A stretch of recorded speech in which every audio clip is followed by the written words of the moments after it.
Welcome back, everyone, to Unit 1 Introduction to Storytelling. The essential question we are looking at in this unit is why do we tell stories?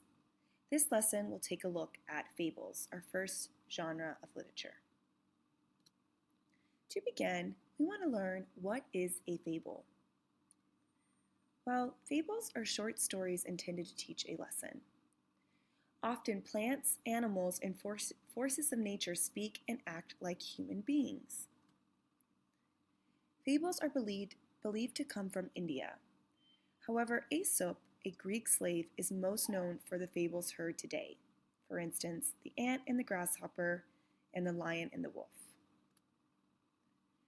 Fables are an early form of storytelling, which teach lessons in an entertaining way. They're also passed down from generation to generation. As you remember, last week we looked at why we tell stories, and these were three of the reasons: to teach, to entertain, and to pass down from generation to generation when there were no way to write things down. Let's look at some characteristics of fables. Animals are usually the main character. The plot and the characters are very simple. The stories teach a moral or a lesson. What is the theme? We'll look more at that later. Settings is common and they're not specific. The author uses personification. Let's break these things down a bit more. So animals as characters. When you see the animal a lion in a fable, that typically means that they have strength or a big ego. Donkeys are usually seen as dumb or stupid characters in fables. Just think about the donkey in the movie Shrek. How smart is he? Not so much.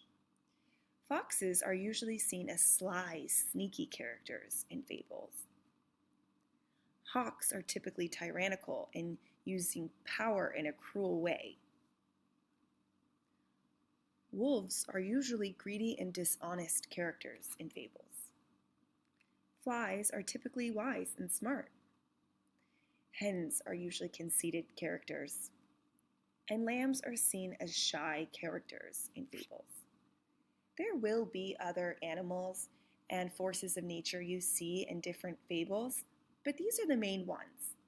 When you come across new ones, read the story and try to infer what type of characteristic that animal or force of nature has. So, fables are to teach a moral or a lesson. So we want to look at theme here. So what is theme?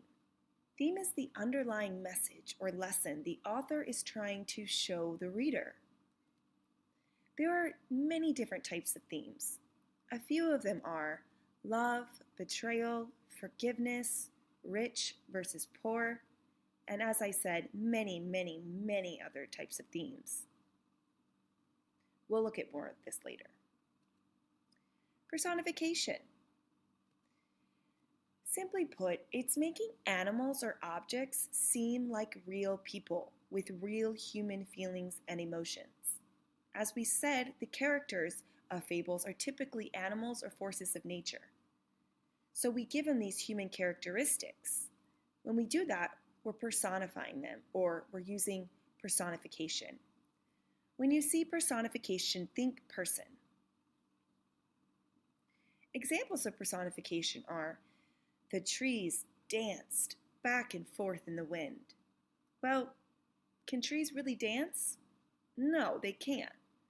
But because they sway when the wind blows, it looks almost as if they're dancing, so we give them a human ability such as dancing. The next example, the delicious smell of cookies pulled me into the kitchen.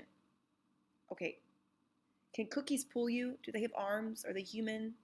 I don't think so. But the smell of them can pull you into the kitchen. When we say that, we're giving a cookie or the smell of a cookie a human characteristic or a human ability, when really, in fact, they're not human and they can't actually fool you. So let's just look at a very common example of a fable. I'm sure all of you are very, very aware of this example, the hare and the tortoise.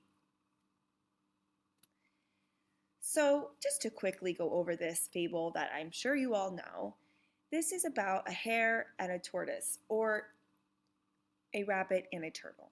So it begins by the rabbit poking fun at the short feet and the slow pace of the turtle. But the turtle said, "Hey, you know what? You may be fast, but I bet I can beat you in a race." And the rabbit, thinking, "There's no way, I'm much quicker than you," challenged the turtle to a race. So these two decided that they'd have a race, and they asked the fox to set up the location and fix the course. And then they went off for a race. And the rabbit, thinking that there's no way the turtle's going to win, "I'm just going to take a little nap," fell asleep. But the turtle, the entire race, was just walking on and kept going at a slow but a steady, straight pace to the end of the course. All of a sudden, the rabbit wakes up and realizes and sees that the turtle is about to cross the finish line and chases after. But the turtle wins the race. So, what do you think is the moral of this story? As I said, I'm sure you all know this already. Yep, that's right. It's slow but steady wins the race, or don't rush things. As I said, this is a common example, but we'll look more at fables later this week. So, to sum up, fables are short stories. The characters are usually animals, plants, or some force of nature that has human abilities or qualities. They teach us a lesson and can relate to everyone and connect us with other cultures.